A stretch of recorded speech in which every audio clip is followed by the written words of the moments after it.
I'm Lindsay. I'm Kevin. And we are here to pump you up. Or rather, to help you pump yourselves up. So we're thinking about strength today and the ways we try to feel strong or to be strong. For our chalice lighting today.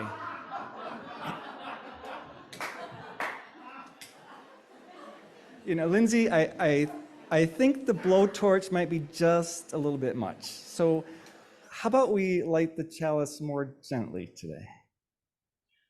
Thanks, yeah, okay. Brene Brown reminds us that the courage to be vulnerable is not about winning or losing. It's about the courage to show up when you can't predict or control the outcome. And oh, are any of us still under the illusion that we can predict or control the outcome? After the arrival of a pandemic, after an insurrection, in the midst of heart-rending wars and violence, after whatever happened to us personally, after the 8,532nd freaking unprecedented happening, are there any of us still under the illusion that we can predict or control the outcome? Oh, if only, if only. And so, able neither to predict nor control the outcome, yet ready to do all we can to build the world we dream about, together we light our chalice, symbol of this UU tradition and this gathered community here and online, at home, on Zoom. And together we turn our faces toward whatever gleam and warmth that light might offer. And here it comes, right down the aisle. Here comes that light. I know, a small beacon in an engulfing, whirling world, and yet, maybe, it's just the light in the cave dark, reflected on the walls of our lives and in each other's eyes to help us find the way. And so we light our chalice.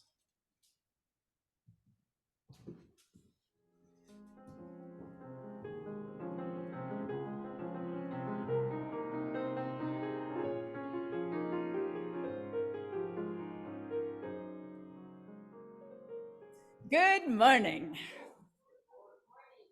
Welcome to the Unitarian Universalist community of the mountains in Grass Valley. To those in the room and those on Zoom, I'm Lindsay Dunckel, serving as worship associate this morning, and I am so glad you are here. We are a community with diverse spiritual orientations who come from many different backgrounds, who seek to share a journey of spiritual growth and work together to find ways to live our faith in the world. So this morning, we are grappling in playful and serious ways about that interplay of strength and vulnerability. Have you ever used strength or power or control to pave over a sense of vulnerability?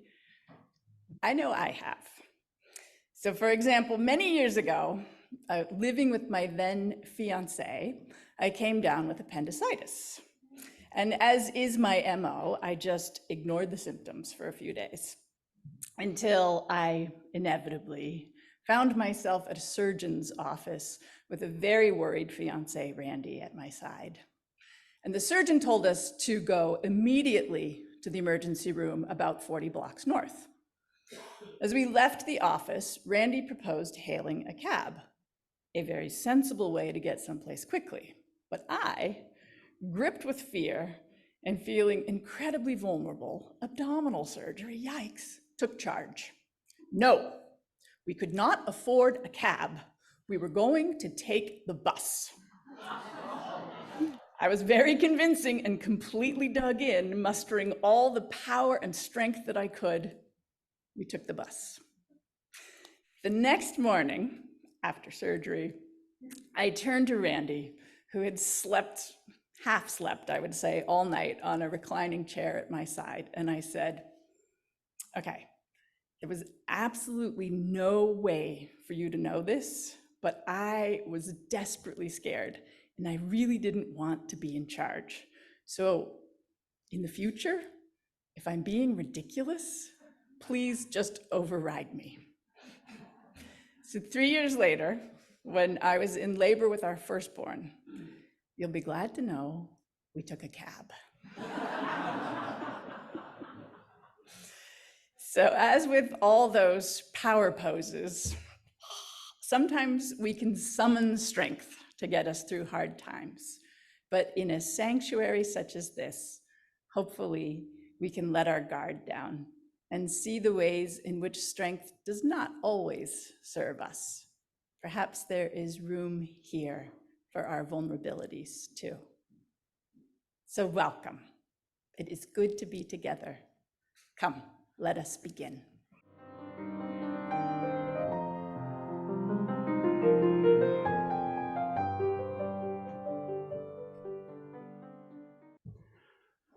I so appreciate your stories, Lindsay. Thank you. I'm drawing on the Enneagram today with its 9 identified personality types, but that's just one resource or tool for looking at and understanding ourselves and each other. The Enneagram isn't the point. The point is the understanding to which it can lead us. And today, I'm hoping it will help us dig in a little bit to one particular aspect of each of our personalities, of each of us. Our effort to both feel and to present an image of strength. And why? Because I think for me, this is relevant not only for our personal insights into ourselves and our relationships, but also relevant for how we understand and face the authoritarian impulses that have been rising in our nation and our world, and the perceptions regarding strength that throw fuel on the fire of so many conflicts. The thing about strength is that in one way or another, strength is always hard on the outside and soft on the inside. Or like the geodes in some of our slide photos today, hard and plain and seemingly impervious and solid on the outside, and marvelously multifaceted, sometimes miraculous even, on the inside. To our surprise, shot through with the vulnerability that actually makes strength possible.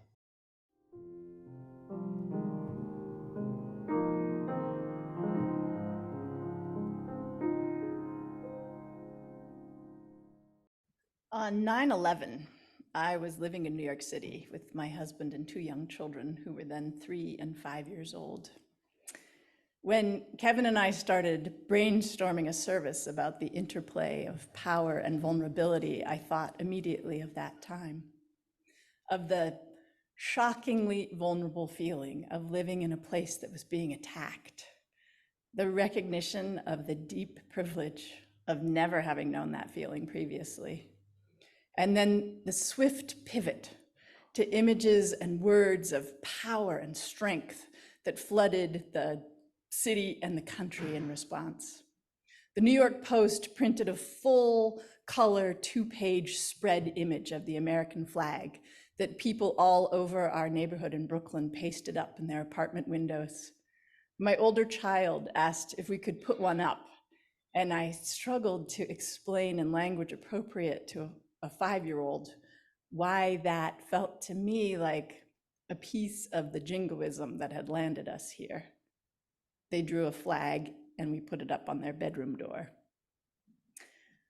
On September 11th, I held my 3-year-old son in my arms in Manhattan, looking down Fifth Avenue at the burning towers from outside my graduate school and his daycare, channeling Mr. Rogers, and telling my son that all the sirens we heard were helpers going to the scene, that so many people were helping.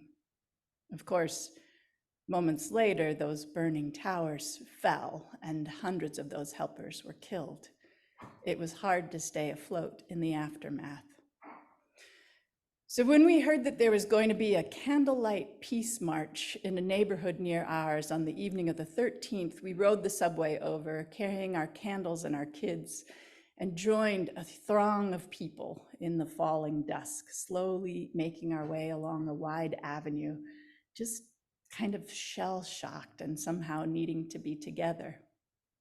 The walkers slowed at one point and the crowd kind of congealed, and I spotted the reason over the heads of those in front of me. A fire engine was parked along the side of the street, full of firefighters. The press had been completely focused on these responders' strength and bravery, rightly lauding their truly heroic acts. We all wanted to touch them, and they obliged, hanging their hands down from the open windows of the truck as the crowd filed by, each of hundreds of people reaching up to touch their hands as we passed. It is a moment that is emblazoned in my memory. Clearly still makes me emotional. And not because they were strong and brave and made us feel safe and protected. It was because they allowed themselves to be vulnerable. These people who had lost so many colleagues and friends in the towers. They sat in that truck, hands held out and tears streaming down their faces.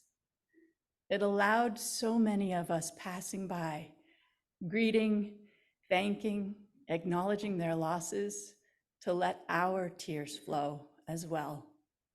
A courageous act of vulnerability that provided for me a first bit of healing from that collective trauma. Mm.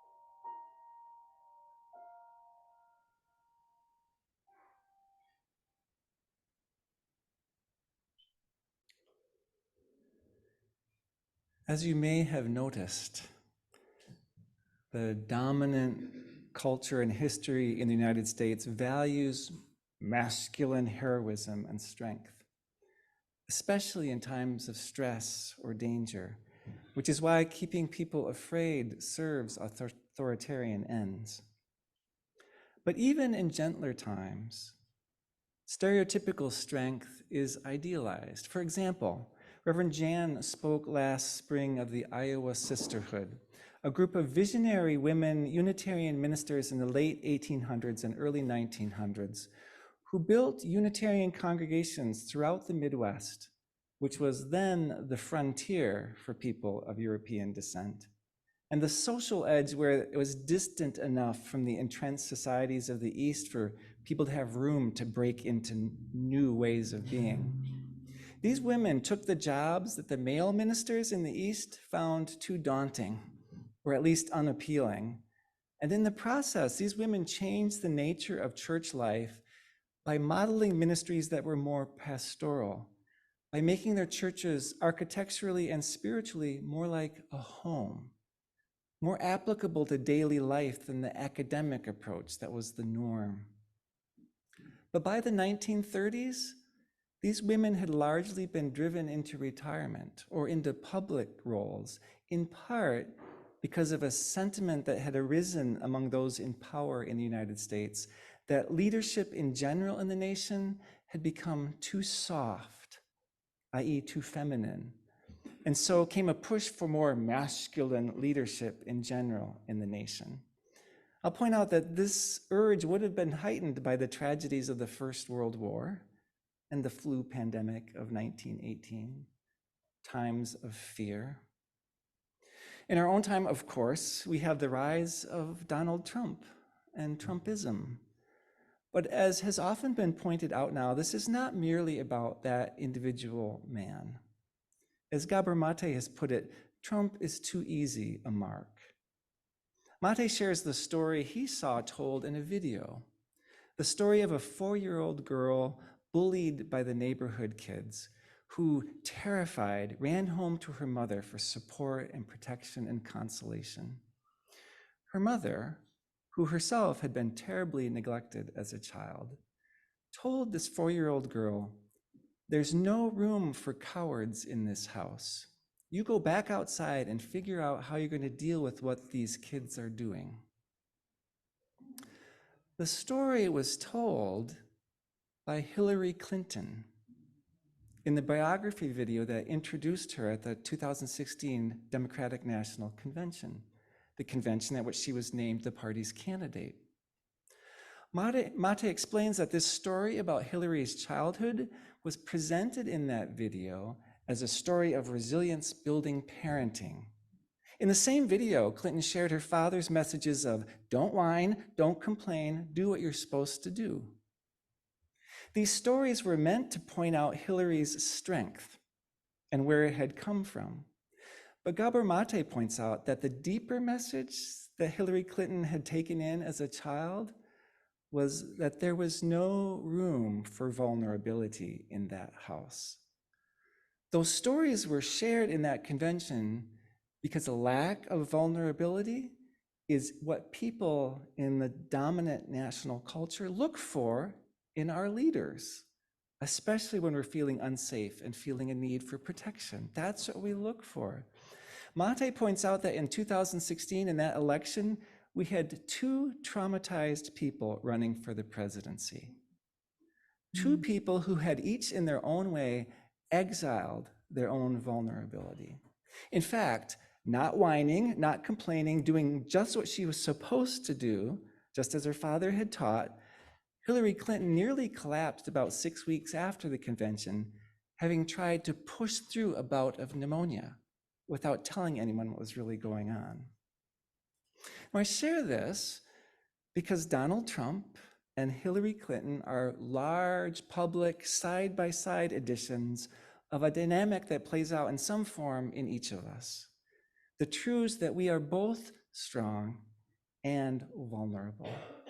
That life experiences teach each of us to project our identity of strength in some way for our survival and protection. That the more we deny or cut ourselves off from that vulnerability, the more we risk hurting ourselves and hurting others. And the greater the chance, if we accept that vulnerability, to find true and lasting strength, genuine strength. Now, in Enneagram language, this aspect of strength is associated with our eightness, or type 8. For some people, the effort to find a sense of safety and security through strength and control is a primary defining characteristic of their personality. It's a person's great gift, I would point out, and their great burden. Or said differently, that drive to project strength in the world is some people's unique excellence and at the same time, their tragic flaw.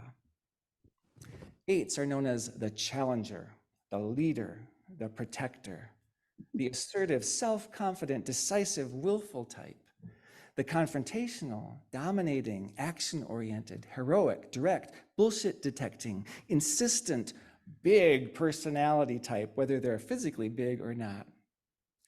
The kind of person who gets things done, who has a vision, who's ready to take charge, who's willing to let someone else take charge, but only if they're going to do things at least as well. A person who does not want to feel weak or out of control or dependent on others, or to have their decisions or their authority questioned, who's ready to stand up for themselves and who's also ready to stand up for and protect others. Some 8s are described as having mama bear energy, ferocious when it comes to protecting what and who they care about. 8s don't always recognize that their big blowtorch energy is bowling other people over, and so are surprised to learn that. So I know there are many different shades of being 8 and many influences. This is just to get us in the ballpark. And I know that in the room and online, there are people who know themselves as 8s, and there are people who know and love and think they understand their 8s. And there are people who've been studying the Enneagram and might have a pretty good sense of 8. So I'm going to ask you, if you're one of those people, what's one thing you would name in a sentence that you know about 8s? What's one thing that you think might be important to name about 8s? I'm going to grab my computer so I can look at the chat.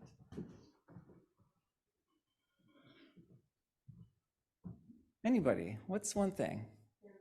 They're loyal. They can be intimidating. If they love you, they'll take care of you. The emotion that runs under the surface. Emotional. There's emotion that runs under the surface. They're emotional, yeah, even if not showing it. Perseverance. They can champion the underdog. Often shy. Fully present. We work hard at what we do. Use their intuition, and that scares people. A natural leader. They cause me to back away. All true. Randy. They're great gift givers. Elon Musk. Go where others fear to tread. Go where others fear to tread, yes. Yeah. Saviors.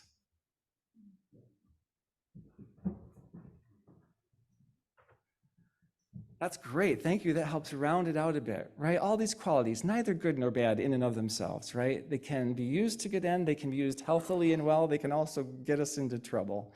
And remember, we all have that 8ness inside of us at some level. Some folks that people from the outside have identified as 8s might be the Reverend Dr. Martin Luther King, Serena Williams, Barbara Walters, Clint Eastwood, Queen Latifah, Winston Churchill, Toni Morrison, Franklin D. Roosevelt, Pink, Muhammad Ali, Katniss Everdeen in the Hunger Games, Voldemort, and Harry Potter, Darth Vader, and Princess Leia. We each have all these personality types and aspects in us, but typically we have one primary motivation that drives us more powerfully and with less consciousness on our part than others. It's a motivation that's born out of our experiences early in life when we learned that one important aspect of ourself was not going to be fed or affirmed or was thwarted or denied by the behaviors of those who cared for us. Some important part of us that didn't get recognized or fed. It happens to all of us. That's our human experience. As with Hillary and Donald, what is common to many people we might consider 8s is that they grew up in a conflict-heavy environment in which they had to grow up fast to survive, had to become tough in order to protect themselves and sometimes to protect others. They learned that it wasn't safe for them then to be soft or gentle, and they learned instead to project an image of strength in order to protect some deep part of who they are. And out of that lived experience very early in life came an understanding and an understandable fear of being harmed or controlled by others. And so 8s develop a deep, usually very unconscious drive to protect themselves. They learn to feel that everything's okay, that they're okay as long as they're strong enough and in control of the situation. Sound familiar? Whether you think of yourself as an 8 or just recognize your own 8ness. Underneath all of this is that bundle of vulnerability that can't be allowed to surface, though of course it's right there.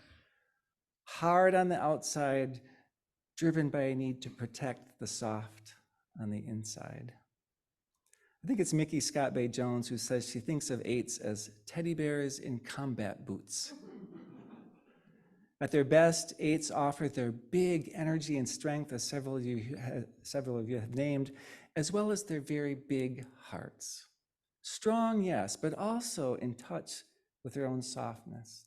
We count on such people to be our best, powerfully constructive leaders, to help us move forward into territory no one else dare get into, for helping us get all kinds of things done. When I asked members of a previous UUCM Board of Trustees to locate their likely Enneagram type, 4 of the 7 members at the time identified as 8s.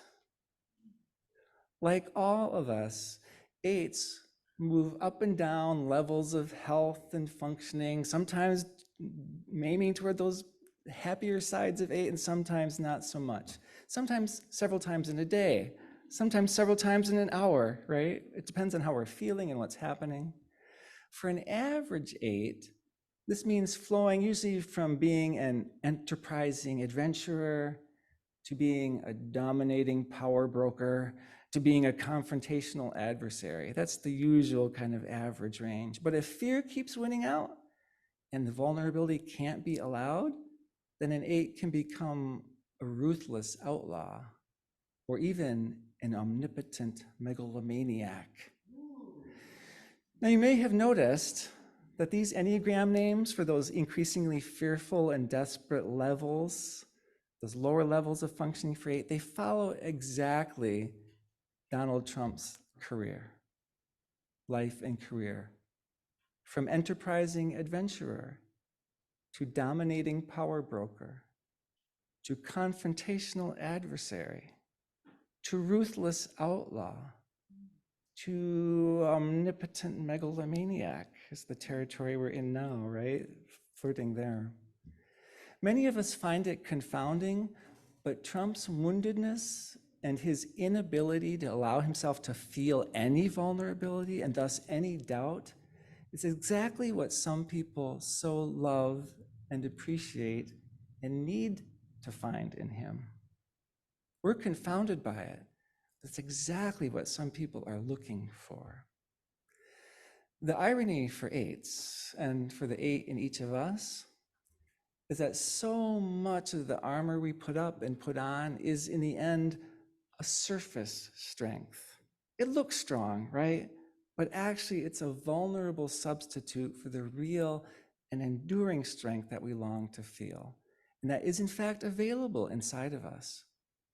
The size and depth of our personal armor matches and masks exactly the amount of vulnerability we feel and fear inside. I think it's important to know this about ourselves, and I think it's important to know this about each other. It can be a source not only of understanding, but also a source for our compassion. To recognize the sense of vulnerability that is born of hurt and disguised within a sometimes very challenging exterior, including our own. Before I offer a final thought in this direction, I invite Scottie Hart to share a meditation on courage and vulnerability by Douglas Taylor. We've abbreviated it slightly. I invite you to let these words be your invitation to this weekly joys and sorrows ritual in which we search our hearts for what's stirring there and then acknowledge it in a physical way. I invite you to let the words surface whatever needs to surface in you this morning. It may help to begin by receiving a few deep breaths.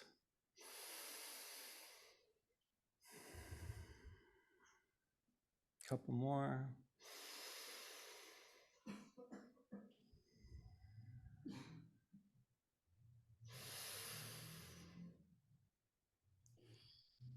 And it may help to take the body position, adjust as you need, so you're seated there in a way that helps you to be most centered, most present to yourself and to each other.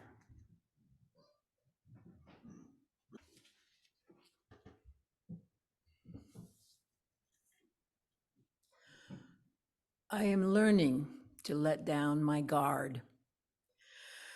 We all know about the deep instinct to respond to difficulty and stress with either fight or flight, with force or swift retreat, with decisive attack or prompt withdrawal.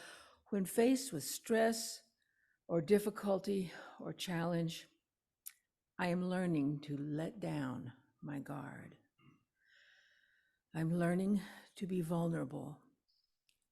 I am seeking the courage to be open. I would have my vulnerability be a choice made from my courage rather than my fear. I would have my vulnerability be my strength. May my strength be not found as a hard shell of defense or a sharp weapon of attack. May my strength instead be found in an open stance of kindness and empathy, like a tree bending gracefully in the windstorm.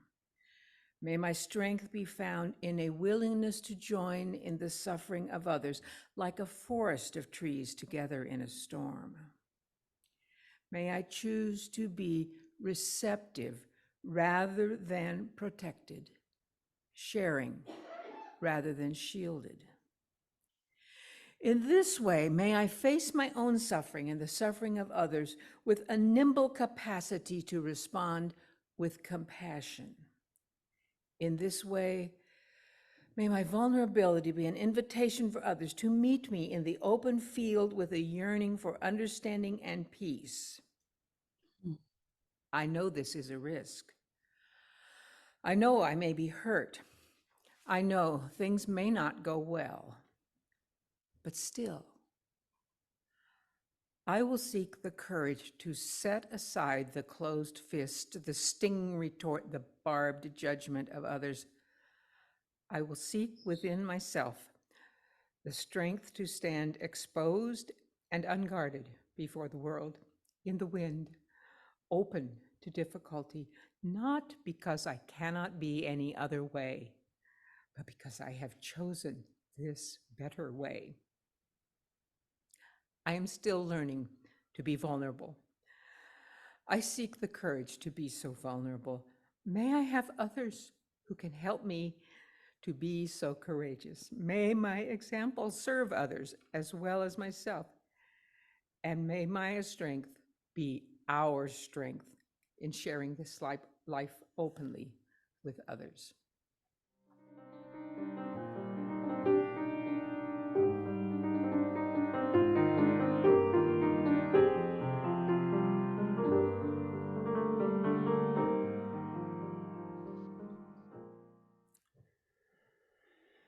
The meditation that Scottie read named the path of spiritual and emotional growth for eights and for the eightness in us. A journey toward integration and wholeness, the move upward in the spiral, is a journey of learning to come to terms with and accept and even befriend, if we can, our own inherent vulnerability, which we cannot get rid of, even if we try to ignore it. As you likely know, Brené Brown teaches the journey of vulnerability in powerful and moving ways. She's a tremendous resource, and if you haven't explored her work around vulnerability, I encourage you to do so. In the Enneagram teachings, the journey upward of integration toward wholeness and health, it always begins with watching ourselves in action. That's always the starting place. Simply noticing, observing and noticing what we do and what goes on in us with a whole lot of kindness and compassion, without kicking ourselves for being something different we think we ought to be. Watching, noticing what's going on, how it feels. Noticing the poses we hold in our lives and the behaviors that get stirred up without our permission, without asking us. One of the wake-up calls for eights, the signal that we're starting to go on to automatic pilot and to be driven by that fear underneath, is that we start to use a little too much force in all kinds of ways. It might be force the way we grab the doorknob. It might be the way we respond to what someone just said. It might be the trying to ensure that that thing is going to happen exactly the way we want it to. When we notice we're starting to exert more force, that's a sign that, something's going on. Likely I'm feeling vulnerable, unsafe in some way. It's a signal to get curious and to know that something underneath is stirring. Beatrice Chestnut, I think, lights the path of growth well for this eightness in us. For eights and for the eight in us, she says, this journey first involves gently observing the ways in which we express our power. How do we show our power in our life?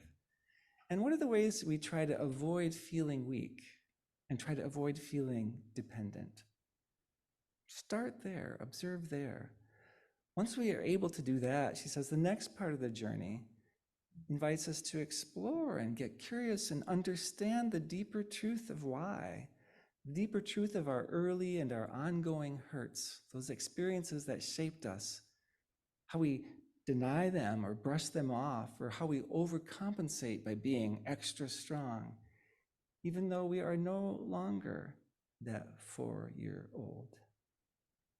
And then, if we're able to do that, the journey encourages us to take action then, to seek some more balance, to balance our 8 kind of forcefulness and strength and autonomy with a growing awareness of our softness, of our emotional depth, of our capacity to relate to others. It's particularly important, she writes, for 8s to develop a more direct relationship with their vulnerability and to develop the strength to be seen as weak. To develop the strength to be seen as weak. I know that does not sound like fun, but it does sound right. As Brene Brown put it, the cave you fear to enter holds the treasure you seek. So start with noticing, I suggest to all of us. Start with noticing in ourselves, in the people we love, and the people we don't love. Start with the compassionate noticing so that you might find your way to understanding and then to right action, which sometimes does call for mama bear protectiveness and blowtorch energy, but protectiveness and energy that knows and accepts its softness and vulnerability to brushing hands, one or hundreds. Each and together, may we find our way along that path. We find our way along that path for ourselves, for each other, for our world. So may we be.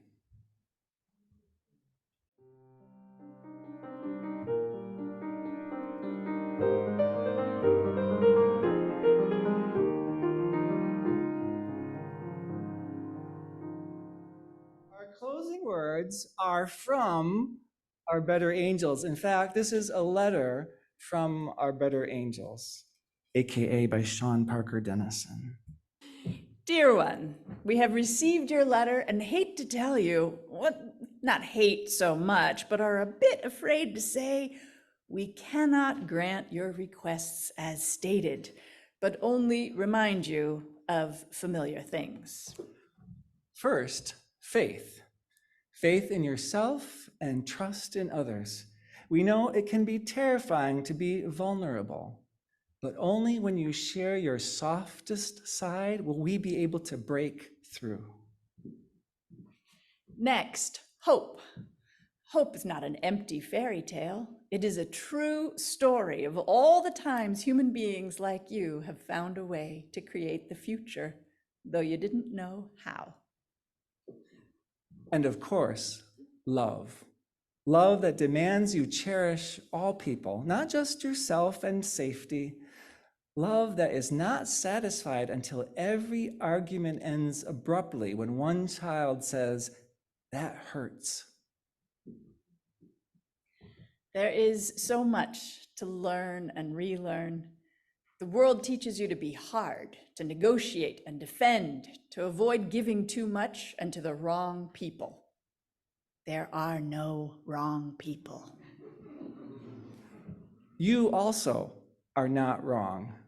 And when you encounter the poor, the broken, the unhoused and unwelcome, you are looking, if you pay attention, at us calling to you, calling you to answer your own prayers.